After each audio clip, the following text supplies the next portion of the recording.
Hi பா எல்லாம் எப்படி இருக்கீங்க? இன்னைக்கு நம்ம செரின் வீட்டு சாப்பாடுல ஒரு சூப்பரான ஒரு எளிமையான முறையில் ஒரு சூப்பரான ஒரு டின்னர் ரெசிபி தான் பண்ண போகிறோம். எப்போயுமே நம்ம பார்த்தீங்கன்னா கோதுமை மாவில் மைதா மாவில் தான் சப்பாத்தி பண்ணுவோம். இன்றைக்கி நம்ம சப்பாத்தி ராகி மாவில் பண்ண போகிறோம். ரொம்ப சூப்பராக இருக்கக்கூடிய சப்பாத்தி. நிறைய பேர் பார்த்தீங்கன்னா டெய்லி பார்த்தீங்கன்னா சப்பாத்தியாக தான் சாப்பிடுவாங்க. அவங்களுக்கு அதுதான் பிடிக்கும். அதே சமயம் சுகர்லாம் நிறைய இருக்குது அப்படின்றதுக்காக சப்பாத்தி தான் டெய்லியும் மாற்றி மாற்றி சாப்பிடுவாங்க. அந்த மாதிரி டெய்லி ஒரே மாதிரி சப்பாத்தி சாப்பிடாம இந்த மாதிரி ராகிலையும் சப்பாத்தி செஞ்சு சாப்பிட்லாம். அதுக்காக தான் இன்றைக்கி நம்ம கிச்சனில் ராகி சப்பாத்தியும் வெஜிடபிள் குருமாவும் பண்ண போகிறோம். முதல்ல சப்பாத்திக்கு நம்ம மாவு ரெடி பண்ணிவிட்டு அதுக்கப்புறமா நம்ம குருமாலாம் ரெடி பண்ணிக்கலாம். அப்போ தான் நமக்கு கரெக்டாக இருக்கும். இப்போ வந்து நம்ம மாவு பிசைகிறதுக்காக ஒரு கடாய் வந்து அடுப்பில் வச்சிடுறேன். ஸ்டவ் ஆன் பண்ணிக்கலாம். ராகி மாவு பார்த்திங்கன்னா கரெக்டாக இந்த பவுலில் ஒரு பவுல் எடுத்திருக்கேன். அதே அளவு பவுலில் தான் தண்ணியும் சேர்க்க போகிறேன். இது வந்து 250 கிராம் ராகி மாவு. இதில் ஒரு பவுல் இருக்கும். அதுதான் இப்போ நம்ம சேர்த்துக்க போகிறோம். ஃபஸ்ட்டு தண்ணி ஊற்றிக்கலாம். ஒரு கப்புக்கு ஒரு கப் தண்ணி சேர்த்துக்கோங்க. நீங்கள் ஒரு பாத்திரத்தில் போட்டு அளவு போட்டுட்டு அதுக்கப்புறமா நீங்கள் தண்ணி சேர்த்திங்கன்னா உங்களுக்கு தண்ணியோட அளவு வந்து கரெக்டாக இருக்கும். இப்போ இதில் தண்ணி சேர்த்துடலாம். ஒரு கப் போதும். ஒரு கப் மாவுக்கு ஒரு கப். இப்போ இது கொதிச்சு வரட்டும். அதுக்கப்புறம் நம்ம மாவு சேர்த்துடலாம். தண்ணி கொதிக்க ஆரம்பித்ததுமே பார்த்திங்கன்னா உப்பு சேர்த்துக்கலாம். ஏன்னா நம்ம வந்து மாவு பிசைறதுக்கு உப்பு போடணும் இல்லையா, அதனால் உப்பு சேர்த்துக்கலாம். உப்பு சேர்த்துட்டு நல்லா கலந்துருவோம்.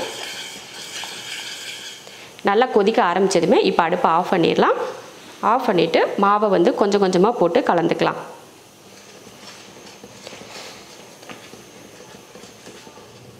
நல்லா சுடு தண்ணி போட்டு நல்லா கைவிடாமல் கலந்திங்கன்னா மாவு வந்து நல்லா சப்பாத்தி மாவு பக்குவத்துக்கு வந்துடும். அந்த மாதிரி கலந்துக்கலாம். பாருங்கள், இந்த மாதிரி நம்ம கலந்து எடுத்துக்கணும். பார்த்திங்கன்னா தெரியும் உங்களுக்கு தண்ணி இந்த அளவுக்கு இருக்குதுன்னு சொல்லிட்டு நம்ம எடுத்து பார்த்தா இப்படி உருண்டை பிடிக்க வரணும். அந்த மாதிரி இருக்கணும். இப்போ லைட்டாக ஆற வச்சுக்கலாம். ஏன்னா இப்போ வந்து ரொம்ப சூடாக இருக்கும் இல்லையா. இப்போ இதை வந்து நான் ஒரு வேறு பிளேட்டுக்கு ஒன்று மாற்றிக்கிறேன். அப்போ தான் நமக்கு வந்து பிசைறதுக்கு ஈஸியாக இருக்கும். அதனால் இப்போ வந்து நம்ம கையில் வந்து தொட முடியாது இல்லையா, நல்ல சூடாக இருக்குது. அதனால் நம்ம கை பொறுக்கிற அளவுக்கு சூடு வரைக்கும் ஆறட்டும். அதுக்கப்புறமா நம்ம மாவை நல்லா சப்பாத்தி பக்குவத்துக்கு நல்லா பிசைஞ்சு எடுத்துகிட்டு அதுக்கப்புறமா நம்ம சப்பாத்தி போட்டு எடுத்துக்கலாம். சுடுது பாருங்கள், தொடவே முடியல. ஆறட்டும் கொஞ்சம் நேரம். இப்போ மாவு பார்த்திங்கன்னா நம்ம கை பொறுக்கிற சூடு அளவுக்கு ஆறிடுச்சு. அதில் நம்ம ஒரு 2 ஸ்பூன் அளவுக்கு கையில் எண்ணெய் தடவிட்டு நம்ம பிசைஞ்சிக்கலாம். எண்ணெய் வந்து தடவுறது வந்து உங்கள் விருப்பம். வேணும்னா நீங்கள் தடவிட்டு பிசைஞ்சிக்கலாம். இல்லை வெறும் மாவே நீங்கள் பிசைகிறதுனாலும் பிசைஞ்சிக்கலாம். அது உங்கள் விருப்பம்தான். மாவு பிசைகிறதுக்கு வந்து எண்ணெய் தேய்க்கணும் அப்படிங்கிறதுலாம் உங்கள் விருப்பத்தை பொறுத்து. இப்போ இதை நல்லா பிசைஞ்சிக்கலாம். நம்ம எப்போயுமே சப்பாத்தி மாவுக்கெலாம் பிசைவோம் பார்த்திங்களா, அந்த மாதிரி நல்லா அழுத்தி அழுத்தி பிசைஞ்சு ஒன்று சேர்த்து வச்சுக்கலாம்.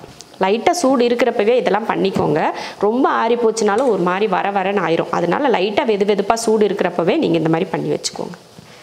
சப்பாத்திக்கு மாவு பிசைகிற மாதிரி நம்ம உருண்டையாக பிசைஞ்சிட்டு பாருங்கள். இந்த மாதிரி பிசையணும். நம்ம இப்படி தொட்டு பார்க்குறப்ப பார்த்திங்கன்னா அப்படி நல்லா அமுந்தி வருது பாருங்கள். அந்த மாதிரி சாஃப்டாக இருக்கும். பாருங்கள், நல்லா சூப்பராக இருக்குது, சாஃப்டாக இருக்குது. இப்போ உருண்டை பிடிச்சிக்கலாம். நம்ம எப்போயுமே சப்பாத்திக்கு எப்படி பண்ணுவோமோ அதே போல் தான், வேறு மாற்றம் எதுவுமே கிடையாது. சப்பாத்திக்கு பார்த்திங்கன்னா உருண்டை பிடிச்சி வச்சாச்சு. 250 கிராம் மாவுக்கு 10 சப்பாத்தி வந்திருக்கு. இப்போ ஸ்டவ் ஆன் பண்ணி நம்ம தோசைக்கல் வச்சுட்டு நம்ம சப்பாத்தி தேய்ச்சி போட்டுக்கலாம். இது காஞ்சிட்ருக்கட்டும். அதுக்குள்ளேயே நம்ம சப்பாத்திக்கு தேய்ச்சிடலாம். மாவு தேய்க்கிறதுக்கும் பார்த்திங்கன்னா நான் ராகி மாவு தான் யூஸ் பண்ணியிருக்கேன். ரொம்ப அழுத்தம் கொடுத்து தேய்க்கக்கூடாது. லைட்டாக இப்படி ப்ரெஸ் பண்ணுங்கள். அப்போ தான் உங்களுக்கு வந்து அந்த மாவு வந்து பிஞ்சு போகாது. இந்த மாதிரி மெதுவாக தேய்க்கலாம். ரொம்ப அழுத்தம் கொடுத்தாலாம் தேய்க்க வேணாம். லைட்டாக மெதுவாக அந்த கட்டையை வச்சு தேய்ங்க. பாருங்கள், சப்பாத்தி இந்த அளவுக்கு தேய்ச்சிருக்கேன். இப்போ கல்லும் நல்லா காஞ்சிருச்சு. இப்போ போட்டுக்கலாம்.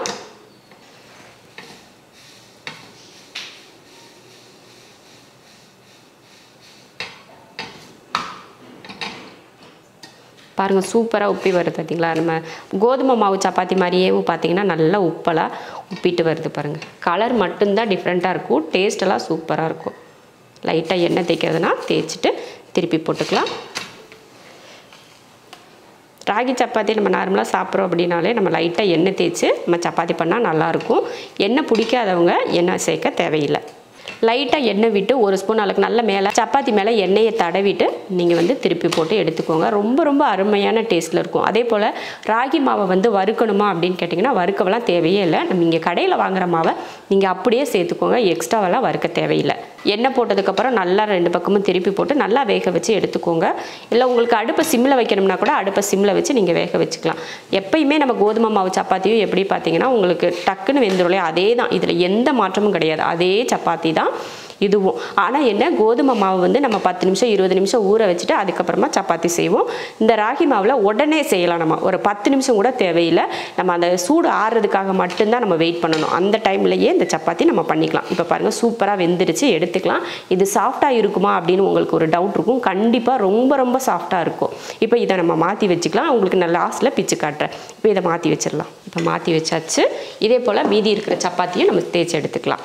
இப்போ சப்பாத்தியெல்லாம் போட்டு எடுத்தாச்சு. இப்போ அடுப்பை ஆஃப் பண்ணிவிட்டு அடுத்து நம்ம குருமா தாளித்து விட்றலாம்.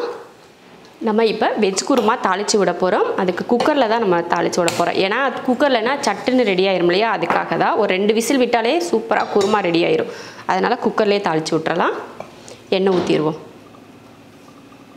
எண்ணெய் காஞ்சதுமே 2 கிராம்பு, 2 ஏலக்காய், 2 துண்டு பட்டை, 1 பிரிஞ்சி இலை, 1 பெரிய வெங்காயம், 3 பச்சை மிளகாய். இப்போ இதை வதக்கிடுறேன். வெங்காயம் பாருங்கள் இந்த அளவுக்கு வதங்கினா போதும். ரொம்ப எல்லாம் வதங்க தேவையில்லை. இந்த அளவுக்கு வதங்கினதுக்கப்புறமா ஒரே 1 தக்காளி சேர்த்துக்கலாம். அதிகம் வேணாம், ஒரே 1 தக்காளி.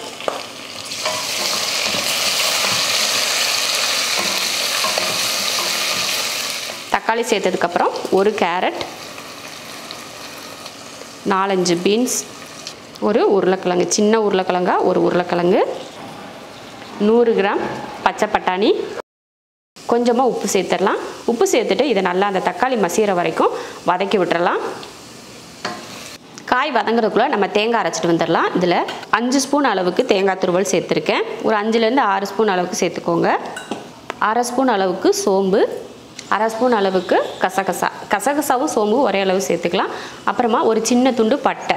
இப்போ இதில் தண்ணி ஊற்றி அரைச்சி எடுத்துக்கலாம். பாருங்கள் தேங்காயை அரைச்சாச்சு. எண்ணெயில் பார்த்திங்கன்னா காய் தக்காளி எல்லாம் பாருங்கள் சூப்பராக வதங்கிடுச்சு. இப்போ நம்ம உப்பெல்லாம் போட்டோம் இல்லையா, அதுலேயும் நல்லா உப்பு பிடிச்சி நல்லா வெந்திருக்கும். இப்போ இதில் இஞ்சி பூண்டு பேஸ்ட்டு சேர்த்துடலாம். ஒரு 1/2 ஸ்பூன் அளவுக்கு இஞ்சி பூண்டு பேஸ்ட் போட்டு வதக்கி விட்டுறலாம். அதுவும் அந்த பச்சை வாடை போகிற வரைக்கும் வதக்கிட்டு அதுக்கப்புறமா நம்ம மசாலாலாம் சேர்த்துக்கலாம். 1/2 ஸ்பூன் மிளகாத்தூள், மஞ்சள் தூள் கொஞ்சம், மல்லித்தூள் 1, 2, இதில் 2 ஸ்பூன் மல்லித்தூள். இதையும் கலந்துருவோம். அவ்வளோதான், மசாலா எல்லாமே நம்ம கலந்தாச்சு. இப்போ இதில் நம்ம தண்ணி சேர்க்கறது தான். தண்ணி சேர்க்குறதுக்கு முன்னாடி நம்ம அரைச்சிருக்கோம் இல்லையா தேங்காய், அதையும் சேர்த்துடலாம். சேர்த்துட்டு இதை தண்ணியாக கிளறி விடலாம் தேவையில்லை. இதில் அப்படியே தண்ணியும் சேர்த்துடலாம். குருமாவுக்கு எந்த அளவுக்கு தண்ணி தேவையோ அந்த அளவுக்கு நம்ம சேர்த்துக்கலாம். அதுக்காக அளவுக்கு அதிகமாகலாம் தண்ணி சேர்க்காதீங்க. தேவையான உப்பு சேர்த்துட்டு கலந்துடலாம். குருமாவுக்கு தண்ணியெல்லாம் ஊற்றி உப்பெல்லாம் சேர்த்து கலந்து விட்டாச்சு. அளவுக்கு அதிகமாக குருமாவுக்கு வந்து நம்ம தண்ணி சேர்க்கக்கூடாது. ஏன்னா ரொம்ப தண்ணியாக இருந்தாலும் நமக்கு சாப்பிட்றதுக்கு நல்லா இருக்காது. அதனால் கொஞ்சம் கிரேவி பக்குவத்தோட கொஞ்சம் தண்ணியாக இருந்தால் நல்லாயிருக்கும். அந்த மாதிரி தான் நான் தண்ணி சேர்த்துருக்கேன். இப்போ குக்கர் மூடி போட்டுடலாம். மூடி போட்டு விசில் போட்டுடலாம். ஒரு 2 விசில் விட்டு நம்ம ஆஃப் பண்ணிக்கலாம். ஏன்னா நம்ம பச்சை பட்டாணி தான் சேர்த்துருக்கோம், அது சீக்கிரமே வெந்துடும். அது காயும் பார்த்திங்கன்னா ரொம்ப சீக்கிரம் வேகக்கூடிய காய்கள் தான். அதனால 2 விசில் போதும். அதுக்கப்புறமா நம்ம ஆஃப் பண்ணிக்கலாம்.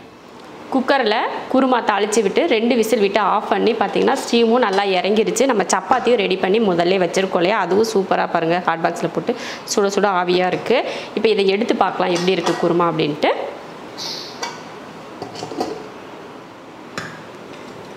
பாருங்கள் சூப்பரான ஒரு கலர்ஃபுல்லான குருமா ரெடி ஆயிருச்சு. வெஜ் ஹோட்டலுக்குலாம் போனோம்னா நம்ம சப்பாத்திக்கு பரோட்டாக்கெலாம் கொடுப்பாங்க, அவ்வளோ சூப்பராக இருக்கும் அந்த குருமா. இதே மெத்தடில் தான் அவங்களும் செய்வாங்க. அதே கலரும் பார்த்திங்கன்னா அவங்க கொடுக்குற அதே கலரில் தான் இந்த குருமாவும் இருக்குது. பாருங்கள் நம்ம வீட்டிலையே அதே டேஸ்ட்டில் நம்ம பண்ணலாம், அவ்வளோ சூப்பராக இருக்கும். இது பரோட்டா செஞ்சிங்கனாலும் கரெக்டாக இருக்கும். அதே சமயம் இட்லி தோசை எல்லாத்துக்குமே இது பொருத்தமாக இருக்கும். சாதத்துக்கு வந்து அந்த அளவுக்கு இது வந்து நல்லா இருக்காது. ஆனால் ஒரு சிலருக்கு வந்து இந்த டேஸ்ட் வந்து சாதத்தில் ஊற்றி சாப்பிட்றதுக்கு நிறைய பேருக்கு பிடிக்கும், பிடிக்காதுன்னு சொல்ல முடியாது. ஆனால் எனக்கு வந்து இது சாதத்தில் ஊற்றி சாப்பிட்றதுக்கு வந்து எனக்கு இஷ்டப்படாது. அதே மாதிரி இந்த கீ ரைஸ்லாம் பண்ணுறோம் பார்த்தீங்களா, கீ ரைஸ் ஜீரா ரைஸ் இதுக்கெல்லாம் பார்த்தீங்கன்னா சூப்பராக இருக்கும். இந்த காம்பினேஷன் சூப்பராக இருக்கும். ஒயிட் ரைஸ்க்கு வந்து அந்த அளவுக்கு இது வந்து செட் ஆகாது. அப்புறமா சூப்பரான ஒரு குருமாவும் ரெடி ஆயிடுச்சு. நம்ம சப்பாத்தியும் பார்த்தீங்கன்னா ராகி சப்பாத்தியும் ரெடி ஆயிடுச்சு. உங்களுக்கு நான் அப்பயே பிச்சு காட்டுறேன்னு சொல்லியிருந்தேன் இல்லையா, பாருங்கள் எவ்வளோ சாஃப்டாக இருக்குது பாருங்கள். பாருங்கள் அவ்வளோ சாஃப்டாக இருக்கும் சப்பாத்தி. இப்போ வந்து நம்ம பரிமாறிக்கலாம். ராகி மாவில் சாஃப்டான சப்பாத்தி, காய்கறி குருமா, அப்புறம் கொஞ்சம் வெங்காயம். இந்த வெங்காயம் பச்சையாக வைக்கிறப்ப நீங்கள் கொஞ்சம் இது கூட தயிர் சேர்த்து தயிர் பச்சடியாக கூட நீங்கள் வச்சுக்கலாம்.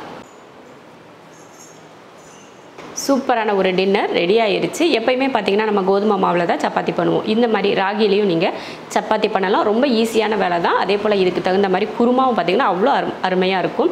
ஹோட்டல் ஸ்டைல் நீங்கள் ஒரு தடவை செஞ்சு பார்த்தீங்கன்னா தெரியும். ஹோட்டலில் சாப்பிட்டதை விட நம்ம வீட்டில் செஞ்சது அவ்வளோ ருசியாக இருக்கே அப்படின்னு சொல்லிட்டு இனிமேல் ஹோட்டலில் வேண்டாம், நம்ம வீட்டிலேயே செய்யலாம் அதே மெத்தடில் அப்படின்னு சொல்லிட்டு செய்வீங்க. அந்த மாதிரியான ஒரு ருசியில் இருக்க குருமா இது. இதே போல் நீங்களும் செஞ்சு பார்த்துட்டு எப்படி இருக்குன்னு சொல்லிட்டு கமெண்ட்டில் சொல்லுங்கள். பிடிச்சிருந்தா லைக் பண்ணிவிட்டு ஷேர் பண்ணிவிட்டு நம்ம செரின் வீட்டு சாப்பாடு சேனலை சப்ஸ்கிரைப் பண்ணி பக்கத்தில் இருக்க பெல் ஐக்கானை கிளிக் பண்ணி வச்சுக்கோங்க.